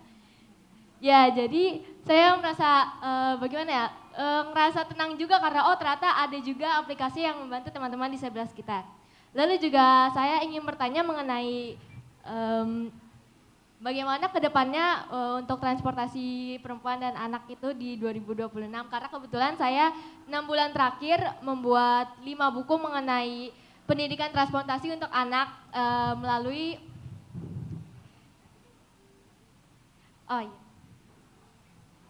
ini. Jadi saya ya sudah mulai Tangan dong, boleh tepuk tangan dulu teman-teman. Ya karena saya juga terinspirasi dari betul yang kata tadi kata kita bilang, kalau melihat dari pandangan anak-anak itu pasti masih bertransportasi umum itu merupakan petualangan yang menyenangkan karena saya membuat buku ini juga dari pengalaman saya sendiri lalu juga memperhatikan anak-anak sekolah yang masih belum mengetahui transportasi yang tersedia atau mereka malah memilih jalan kaki ya tapi balik lagi sarana berjalan kayak di trotoar itu belum memadai gitu. Jadi mungkin saya ingin meminta saran untuk proyek saya di 2026. Saya akan membuat buku lagi mengenai numerasi transportasi. Kira-kira ada advice apa gitu atau saran tips gitu. Ya Oke. mungkin segitu saja, terima kasih. Oke, terima kasih banyak. Tepuk tangan dulu dong untuk teman kita yang hebat ya, sudah bisa bikin 5 buku ya Kak ya. Boleh ditunjukkan judulnya apa bukunya? Judulnya apakah? Dan bisa didapat di mana bukunya biar teman-teman bisa support juga. Ya, jadi di sini saya membuat 5 buku. Yang pertama itu ini saya karakter utamanya tentunya dari anak kecil juga yang ingin tahu dengan dunia luar bersama ayahnya. Buku pertama itu ngebahas tentang busway ya, tentang busway dia berpetualang ke perpustakaan bersama ayahnya untuk merayakan ulang tahun. Lalu yang kedua saya membahas KRL, ya mengenai KRL itu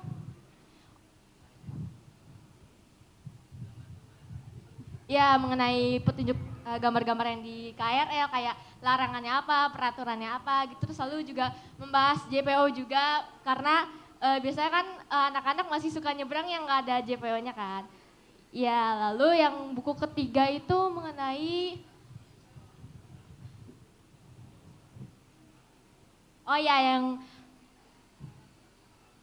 yang Pelikan Crossing di kayak misalkan kayak ada Car Free Day, lalu juga membahas tentang MRT juga. Lalu untuk buku yang keempat itu mengenai Jaklingko ya. Karena menurut saya ingin membawa Jaklingko ini karena itu merupakan dari pengalaman saya sendiri dan juga saya menemukan beberapa anak-anak yang masih belum tahu. Jadi ya menurut saya bangga banget dengan buku yang keempat ini karena membahas Jaklingko. Lalu yang buku terakhir itu membahas tentang Ya, mudik tentang mudik menggunakan kapal dan juga mobil travel. Ya, Oke. itu saja. Terima kasih tepuk tangan lagi Ya. ya. Keren. Oke, mungkin Kak Putih ya bisa mengomentari dulu dan memberikan gambaran ya, gimana nih next step-nya harus seperti apa, bisa apa nih yang dilakukan gitu. Kalau menurut saya sebagai ibu-ibu, memang sebenarnya buku itu adalah bukan hanya dipandang dia sebagai media, tapi sebagai pemantik diskusi di keluarga gitu. Jadi ketika orang tua membacakan anaknya buku dan bukunya itu juga mencantumkan banyak informasi gitu, itu kan akan terjadi dialog gitu. Jadi ibunya juga bisa bertanya konteks yang dialami oleh anak gitu ya. Anak juga bisa bertanya gitu ke orang tuanya. Jadi itu sesuatu yang sangat bagus banget ya. Mungkin nanti yang udah berpengalaman Mbak Mela bisa nambahin juga. Ya cuman gini, PR-nya kalau curhat-curhat literasi sebetulnya memang kalau kita ada buku tapi nggak diaktifasi, itu kadang juga anak kalau cuman disuruh baca begitu aja belum tentu mau gitu. Yang kita harapkan itu kan adalah bagaimana akhirnya si buku ini itu tadi bukan hanya menjadi buku tapi jadi conversation gitu kan, dan kemudian jadi action kan, itu yang kita harapkan. Kalau dari aku punya saran gitu ya, tapi ini mungkin gak cuman ke Mbak Ope, original poster, bukan. Jadi ingin memberikan saran kepada semua, gimana ya kita itu bisa punya kolaborasi lintas stakeholder. Jadi setelah membaca ada juga pengalaman atau edukasi ke anak-anak untuk naik si transportasi publik. Beberapa hal yang bisa saya sarankan gitu ya, mumpung di sini, kalau untuk ibu-ibu, kalau misalnya mau nggak biasa naik transportasi publik, biasanya naik mobil pribadi gitu ya, mungkin dari yang lebih berprivilege tapi pengen mengenalkan, sebenarnya bisa sih. Jadi setelah dibacakan buku, terus praktek gitu, seperti ini loh gitu. Jadi bisa dijadikan kayak semacam ancer-ancer gitu, ini nanti yang akan kamu hadapi tuh seperti ini. Terus mungkin tipsnya ya kalau ngajakin anak-anak ya jangan langsung di jam yang sibuk, karena kan mungkin traumatis sedikit gitu ya. Jadi mungkin di jam yang agak sepi gitu. Terus udah gitu kalau misalnya mau ngambil angle naik transportasi umum lebih hemat, kita bisa misalnya compare, oh kalau misalnya kita naik katakanlah taksi online, uangnya segini, tapi karena kita naik transportasi publik kamu jadi bisa jajan. Nah biasa kan kalau anak-anak tuh jajan tuh diinget-inget gitu. Kurang lebih gitu sih kayaknya ya. Mau silakan kalau ada yang mau. Kak Mela mau menambahkan barangkali? Ya, luar biasa sekali ya, ini apresiasi banget loh.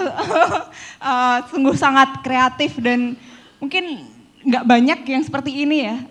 Dan tadi kalau misalnya pertanyaannya ke depannya apa, saya sebenarnya ada foto kemarin kirim, saya nggak tahu apakah bisa disiapkan. Anyway, kalau misalnya enggak, mungkin tadi sudah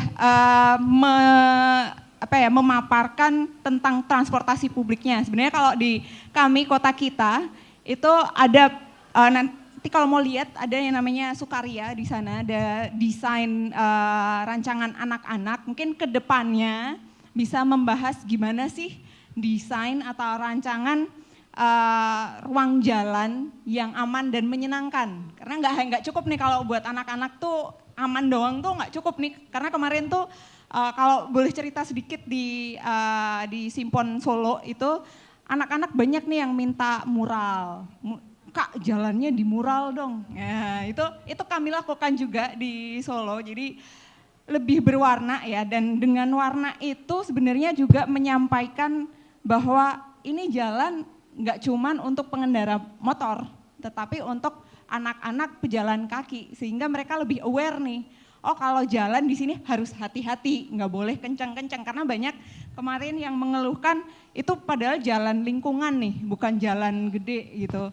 Nah itu mereka banyak yang mengeluh, banter-banter Kak, serem Kak kalau misalnya harus jalan di sini, nggak ada penyeberangan, nggak ada, bahkan nggak ada rambu gitu juga nggak ada gitu. Jadi banyak yang mengeluhkan nggak berani jalan di situ karena tadi ngebut, tidak ada fasilitas yang mendukung. Makanya kemarin banyak yang, Kak tolong dong di mural gitu. Terus ada yang, ya itu kayak, dan akhirnya kami mural sepanjang jalan. Bener-bener ada 100 meteran apa ya, itu cukup panjang gitu. Dan itu mungkin bisa, ya tadi ya, ide-ide kedepannya, apakah perancangan mural ini bisa nih diterapkan di tempat lain, atau misalnya anak-anak punya ide lain nih, mungkin nanti bisa ya sama-sama teman-teman juga gitu ya ngobrol, kira-kira kalau misalnya mau ngedesain butuh apa nih gitu. Soalnya ada juga ini kemarin yang ngomong, boleh nggak Kak jalannya ditutup terus buat main bola? Karena mereka nggak punya tempat bermain ya, karena kan ruang terbatas ya, kayak ruang publik apalagi di Solo, walaupun ya mungkin ada lahannya tapi memang terbatas sekali untuk ruang publik, akhirnya mereka main di jalan. Ada yang mengusulkan seperti itu. Kami dari segi teknis, gimana caranya ya nutup jalan terus buat lapangan. Akhirnya kami melakukan ya tadi mural kayak mainan engklek, terus habis itu ada mainan-mainan yang di situ. Itu akhirnya mereka buat buat mainan, dan para pengendara pun akhirnya aware, oh ini ternyata buat anak-anak bermain ya. Jadi jangan banter-banter nih di sini gitu. Itu salah satu cara-cara ya yang bisa kita capai untuk menciptakan suatu ruang yang ramah dan aman dan menyenangkan untuk anaknya. Itu mungkin bisa nanti kalau misalnya mau di studi gitu. Oke, dan banter itu ngebut teman-teman. Kalau ada yang Iya, nggak tahu soal kenceng, banter kenceng, ya, kenceng. ini bahasa Solo, bahasa Jawa, banter tuh ngebut gitu ya. Oke. Ada Mungkin mau aku menambahkan, Kak Delia? menambahkan sedikit gitu ya, kaitannya sama tadi menarik karena yang disampaikan oleh Mbak Putih, kemudian Mbak Mela juga dalam menanggapi ini menarik karena kalau di Jakarta pun gitu ya, nggak usah sampai ke Solo, kita juga punya kampung kota. Jadi di 2018 tuh ITDP sampai 2020 tuh kerja bareng sama beberapa RW, kurang lebih ada 27 RW. Nah RW percontohan kita tuh RW 01 Sunterjaya di Jakarta Utara. Udah disampaikan jalan-jalan kampung kota kita itu paling lebar 5 meter, 6,5 meter gitu. Yang kalau ada 2 mobil aja nunggu sampai mungkin agak bisa papasan gitu, biar ngambil ruang gitu. Tapi kebanyakan di angka 5 meter, kemudian lebih kecil lagi di angka 3 meter. Jadi ruang jalan di konteks kampung kota itu bukan hanya ruang publik untuk laluan kendaraan, tapi juga untuk ruang sosial. Karena di pagi hari ruang jalan di kampung kota berubah menjadi wahana bagi ibu-ibu untuk menjemur adik-adik bayi gitu di kampung kota Jakarta. Jadi kalau ada sampai benar kata Mbak Mela di kampung-kampung kita kemarin waktu kegiatan bareng, itu tuh sampai di jam ada intervensi berdasarkan jam. Nah jam 7 itu masih bisa untuk laluan sampai jam kurang lebih jam 8, 8.30.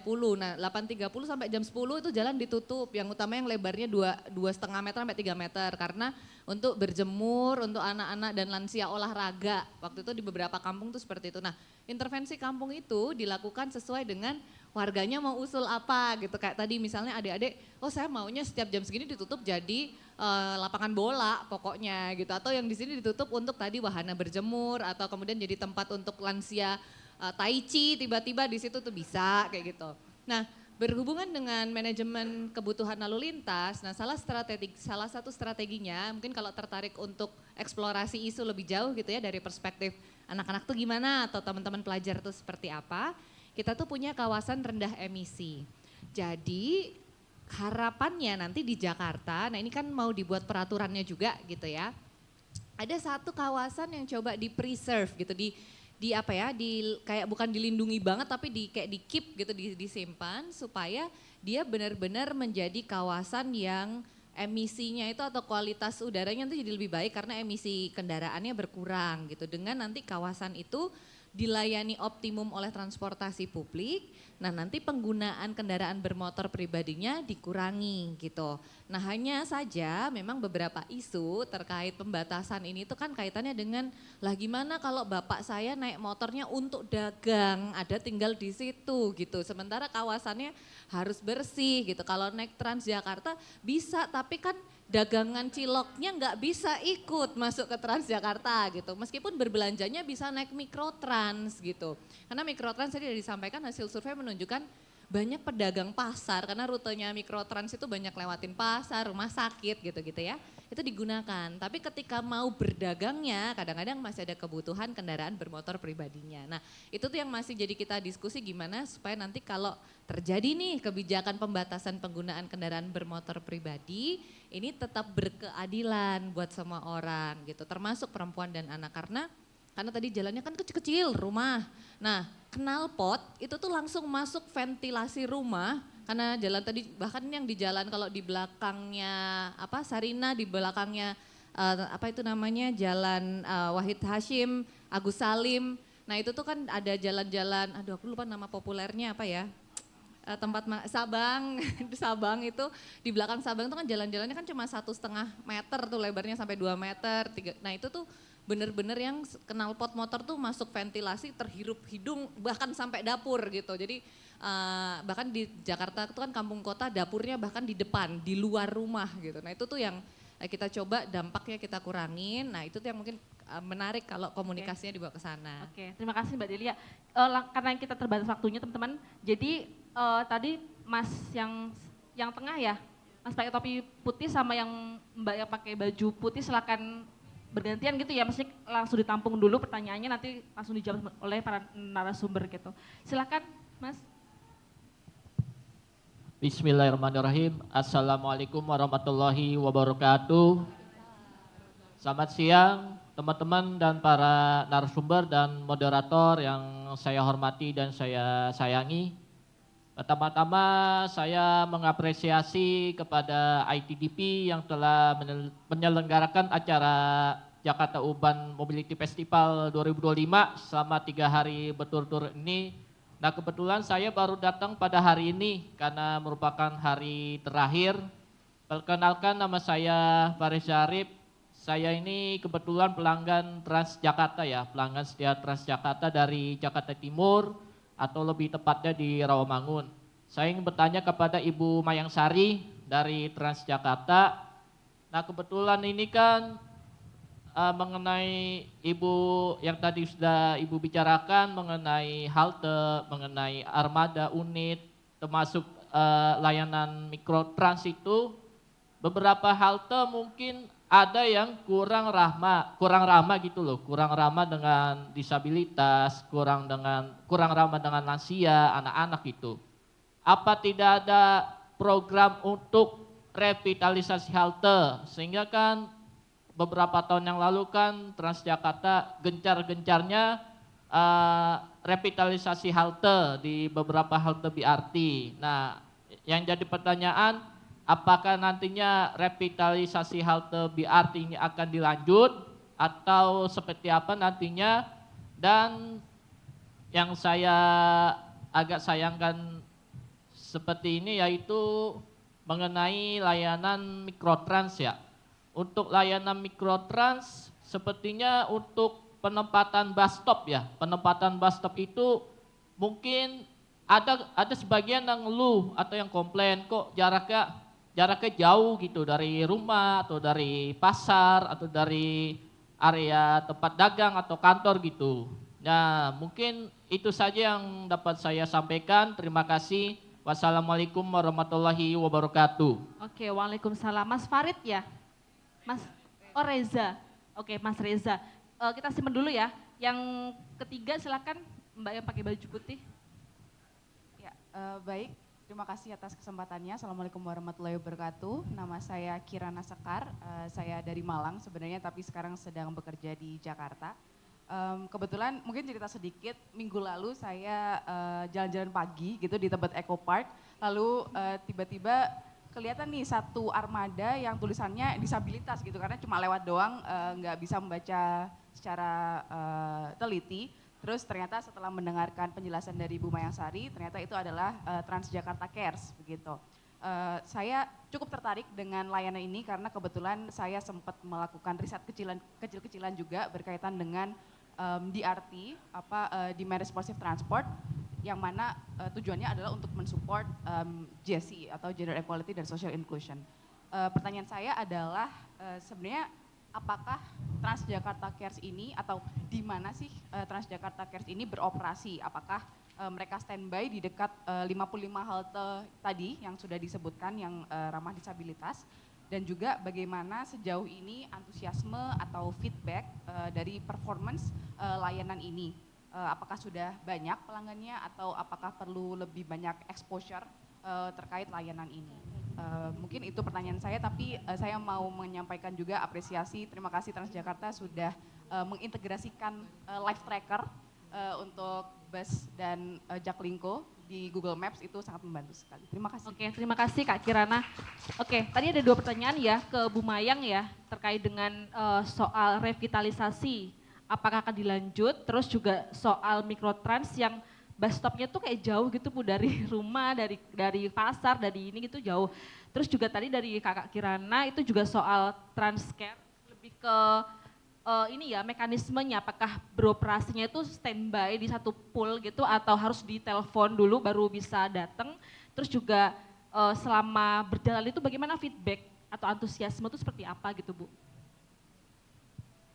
Mas Reza, terima kasih ya sudah jadi pelanggan Transjakarta sebelumnya. Untuk Revit halte itu tetap kami teruskan, tapi strateginya saat ini supaya tidak memberatkan APBD maupun memberatkan keuangan Pemprov, kami memakai cara strategic partnership. Jadi kami mengundang pihak swasta untuk ikut merevit halte atas biaya mereka, dan mereka nanti kami bisa tukar barter value dengan misalnya naming right. Ini kita udah punya contoh dengan Paragon. Paragon itu yang membuat Wardah ya, kosmetik. Ada di daerah, di koridor 13 kami, di daerah Ciledug lah, sekitaran Ciledug situ. Itu yang kami lakukan. Jadi terus, dan mohon masukannya juga mungkin mana-mana, dan sebenarnya banyak sih voice of customer, jadi kami nanti akan prioritaskan yang memang banyak pelanggannya. Terus bus stop itu benar, jadi beberapa bulan ini kami mereview bus stop karena harusnya mikrotrans itu bisa menjadi first mile dan last mile. Pada saat trafficnya Jakarta masih agak serem kalau kita naik sepeda atau jalan kaki, bisa menggunakan Jaklingko harusnya mikrotrans. Jadi mikrotrans itu harus bisa diakses paling tidak 500 meter dari pagar rumah kita, tempat kediaman kita lah gitu kan ya. Memang bus stop ini, jadi gini, TJ itu harus koordinasi juga dengan Dishub, karena yang menentukan titik-titik bus stop itu adalah Dishub. Jadi kami dari pengguna, dari pelanggan kami ada masukan, dari masyarakat ada masukan, kemudian kami rangkum, kami review juga, karena kadang-kadang saya lihat juga ini bus stop kenapa ada di dekat semak-semak ya gitu, gimana cara nunggunya gitu kan.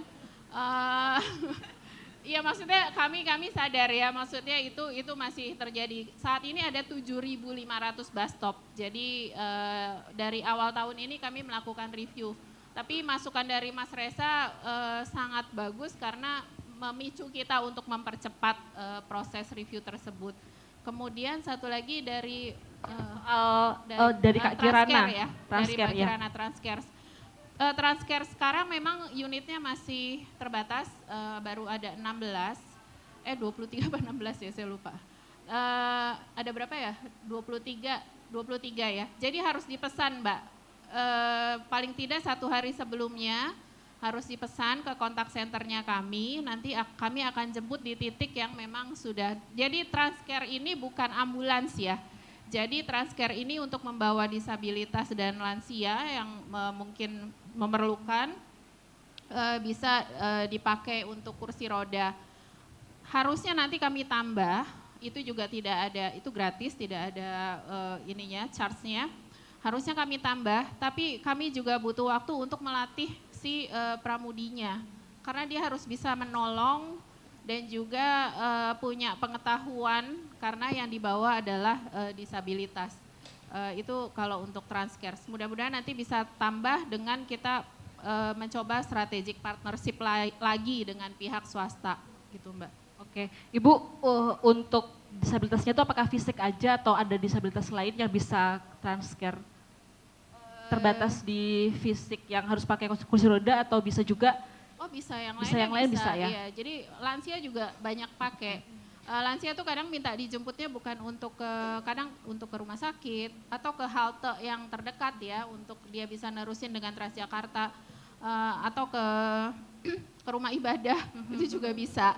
Jadi setiap hari Minggu tuh kita cukup banyak juga order untuk mengantar lansia ke rumah ibadah.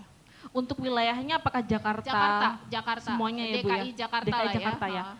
Kita belum Oke. melayani yang masih di luar Jakarta ya, belum saat ini. Oke. Lalu soal feedback atau mungkin jumlah Bu, mungkin ada datanya atau angkanya gitu ya? Datanya Kira-kira saya berapa? sendiri terus terang belum bawa, tapi feedbacknya ada, reviewnya ada. Mbak Kirana mungkin bisa drop email gitu ke saya, nanti saya infokan, jadi nanti kita bisa kirim. Tapi itu ada reviewnya setiap bulan di divisi pelayanan kami itu melakukan review setiap bulan. Oke. Barangkali Kak Anissa ada pernah juga pengalaman menggunakan Transcare, Kak? Pernahkah untuk menggunakan Transcare? Belum ya? Sebetulnya pernah naik Transcares itu kalau bersamaan dengan teman-teman disabilitas kursi roda, terus tunanetra, tapi kalau saya pribadi belum pernah, sendiri maksudnya. Karena fisik saya sama seperti orang umum, sama orang normal, artinya tidak terlalu perlu. Tapi kalau berbarengan dengan teman-teman disabilitas lain pernah. Oke, Tapi baik. mungkin terkait tentang tadi Transcares itu untuk orang-orang lansia sih lebih banyak. Atau disabilitas perlu untuk kursi roda dan lain-lain itu lebih memerlukan itu dibanding teman-teman tuli. Seperti itu sih. Oke. Jadi kalau terima kasih ya Kak Anissa. Jadi Pondi kemarin juga sempat riset Bu terkait dengan soal Transcare juga ya. Dan kita juga ada dapat masukan gitu, maksudnya dapat feedback dari teman-teman yang ikut riset kita. Itu ada teman disabilitas fisik ya dia mengeluhkan yang soal ini sih Bu, aksesnya pertama ke Transcare-nya itu untuk naiknya itu tuh masih belum ini banget gitu. Terus juga soal pernah ada yang diturunkan diturunkan dengan sepihak gitu di tempat yang bukan seharusnya dia dituju. Terus juga pernah juga dia dihubungi mantan supir Transcare tapi udah mantan gitu Bu. Jadi tiba-tiba dihubungi dengan nomor yang cuman dia posisinya bukan lagi pengemudi Transcare gitu. Nah, terus dia menanyakan apakah ada SOP-nya sebenarnya untuk Transcare ini dan kemana dia harus mengadu ketika ada hal seperti itu gitu. Perlindungannya seperti apa gitu sih Bu. Titipan mungkin ya gitu. Sedikit mungkin ya karena kita akan closing teman-teman, waktunya sudah habis. Baik Mbak Nurul, makasih. Harusnya sih nggak boleh ya, tapi kalau pengaduan bisa ke kontak center kami sih di 15.102 itu bisa di situ. Tapi ya memang kami punya sekitar 5.800 frontliner, jadi makasih masukannya karena nggak semuanya juga ya, ada 1-2 pasti yang error gitu. Iya, harusnya ada perlindungan yang nggak boleh dan itu bisa dilaporkan. Karena kan kalau sudah mengganggu masuknya ke ranah yang pidana ya kalau seperti itu. Oke, baik. Terima kasih teman-teman, karena kita waktunya sudah terbatas ya. Jadi teman-teman nanti kalau misalnya ada yang mau ditanyakan lagi atau mau di follow up lagi bisa menghubungi ya di media sosial ataupun bisa langsung di habis ini gitu PDKT buat minta kontaknya gitu kalau mau ya. Nah, untuk closingnya saya mulai dari Kak Anissa nanti ke Bu Mayang dan sampai ke Kak Delia ya untuk closing statementnya. Silahkan. Kalimat penutup untuk dari saya atau saya pribadi, saya mungkin untuk semua masyarakat ada banyak berbenah diri untuk mengetahui teman-teman disabilitas.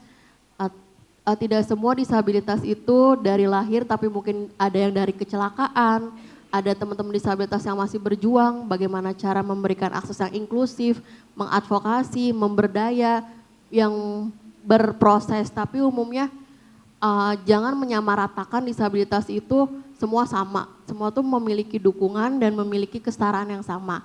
Harus saling bekerja sama dan saling mendukung satu sama lain ya, pemerintahnya juga mendukung termasuk transportasi umumnya, dari MRT, LRT, MRT, dan lain sebagainya. Dan sama-sama memberikan masyarakat yang inklusif seperti itu. Tujuannya apa sih? Untuk nyaman dan aman masing-masing semuanya dan pribadi untuk saya. Terima kasih. Oke, terima kasih Kak Anissa. Tepuk tangan dong buat Kak Anissa. Silahkan Bu Mayang. Saya mau mengucapkan terima kasih untuk seluruh pengguna transportasi publik karena dengan begitu teman-teman semua sudah menyumbang ke keberlangsungan bumi ya. Karena dengan menggunakan transportasi publik, contohnya Transjakarta itu sudah mengurangi emisi sampai 94%. Bahkan nanti kalau misalnya semuanya sudah EV, udah elektronik bus, itu bisa mengurangi sampai zero emisi.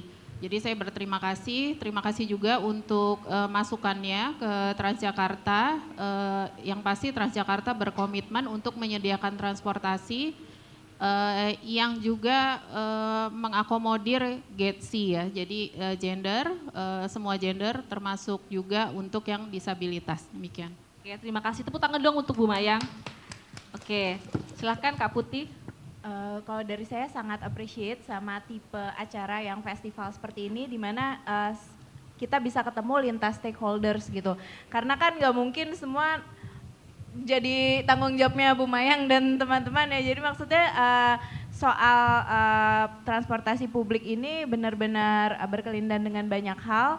Mudah-mudahan ini bisa jadi awal mula untuk kita berkolaborasi dan mudah-mudahan komitmen ini karena nggak bisa ada fasilitasnya tapi publik juga tidak memanfaatkan dengan baik gitu kan, itu juga jadi sulit gitu. Jadi mudah-mudahan dari kita juga jadi lebih semangat gitu untuk mensukseskan kemana-mana pakai Transum dan jadi saling gitu.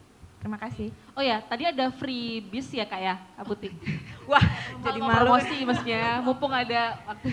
Nanti itu bisa ditanya ke panitia, Oke, tapi baik. tenang, my day. Oke baik, thank you Kak Putih. Silahkan Kak Mela. Iya, mungkin kalau dari tadi membahasnya tentang Transum ya, moda transportasi. Mungkin kalau dari saya, ayo bareng-bareng kita menciptakan atau mengimprove fasilitas atau infrastruktur pejalan kaki ataupun ya tadi untuk mendukung transportasi umum lebih meningkat ya.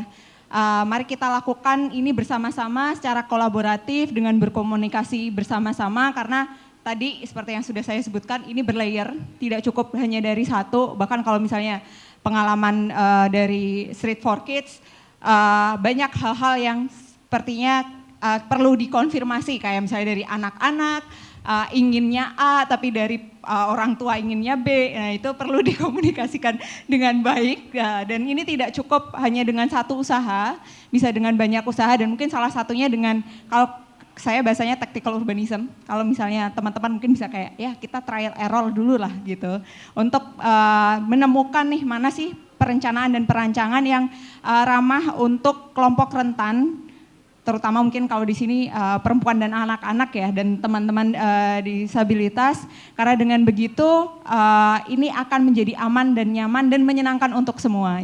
Itu aja. Terima kasih. Ya. Tepuk tangan dong tadi untuk Kak Putih dan Kak Mela. Kemudian Kak Delia, silakan. Ya, mungkin tadi menyambut sambungan dari Kak Mela gitu ya, kata kuncinya bergerak bersama, kita kolaborasi bareng-bareng, nggak bisa sendiri. Kenapa? Karena kita tuh punya hak guys sebagai warga kota gitu untuk mengakses udara bersih. Kita juga punya hak untuk berkehidupan dan mendapatkan akses layanan pendidikan, layanan kesehatan dengan lebih murah. Salah satunya untuk membuat itu visible dengan ada transportasi publik yang affordable atau terjangkau. Nah, meskipun kita punya hak, mungkin kita juga bisa berpartisipasi. Dari studi DDP itu kita tahu bahwa perempuan dan anak itu menjadi kunci gerak karena punya kecenderungan menggunakan transportasi yang lebih berkelanjutan.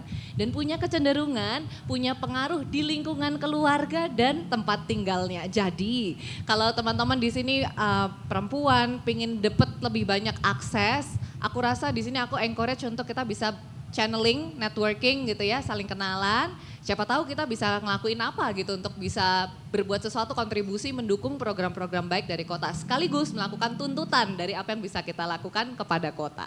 Oke, terima kasih tepuk tangan yang paling meriah dong untuk para narasumber kita pada pagi hari ini ya. Aku juga mau makasih banyak ya buat Kak Anissa, Bu Maya, Kak Putih, Kak Mela, dan juga Kak Delia gitu sudah banyak dengan insight dan juga dorongan ya, semangat juga untuk kolaborasi gitu ya teman-teman. Nah, dari aku itu aja kali ya, Kak. Saya kembalikan ke ke MC. Terima kasih Terima banyak. kasih Kak Nurul, terima kasih untuk para narasumber kita. Sekarang kalau begitu saya ingin mengajak para narasumber dengan Kak Nurul untuk berfoto bersama. Biar teman-teman juga yang ingin mengabadikan bisa silahkan untuk mengambil posisi untuk diabadikan momen ini. Diskusinya seru sekali, tapi sebentar lagi kita akan masuk ke waktu break ya. Silahkan.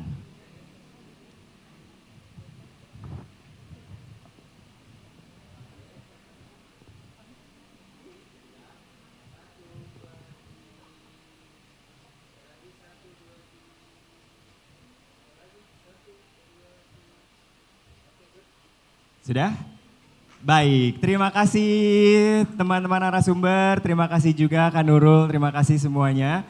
Baik, sekarang saya mau kasih satu pengumuman nih, ternyata buat teman-teman yang ingin mendaftar layanan Transjakarta. Sekali lagi, untuk teman-teman yang ingin mendaftar layanan Transjakarta, terutama untuk teman-teman disabilitas dan juga lansia, teman-teman diundang untuk mendaftar di bawah Dapur Jawa di area Pasaraya. Tapi kalau misalnya teman-teman tidak bisa menemukan tempatnya, silahkan langsung tanyakan ke petugas dari Jakarta Urban Mobility Festival yang pakai rompi berwarna hijau. Oke, dan nanti jam 2 siang kita akan lanjut diskusi. Ada community panel, introduction of CMCC dan juga SIMA. Terima kasih teman-teman, selamat menikmati semua instalasi, community booth, dan juga games interaktif. Jangan lupa dikunjungi games interaktif, ada di pojok belakang, mainkan dan teman-teman bisa mendapatkan hadiah ya. Selamat menikmati Jakarta Urban Mobility Festival 2025. Terima kasih.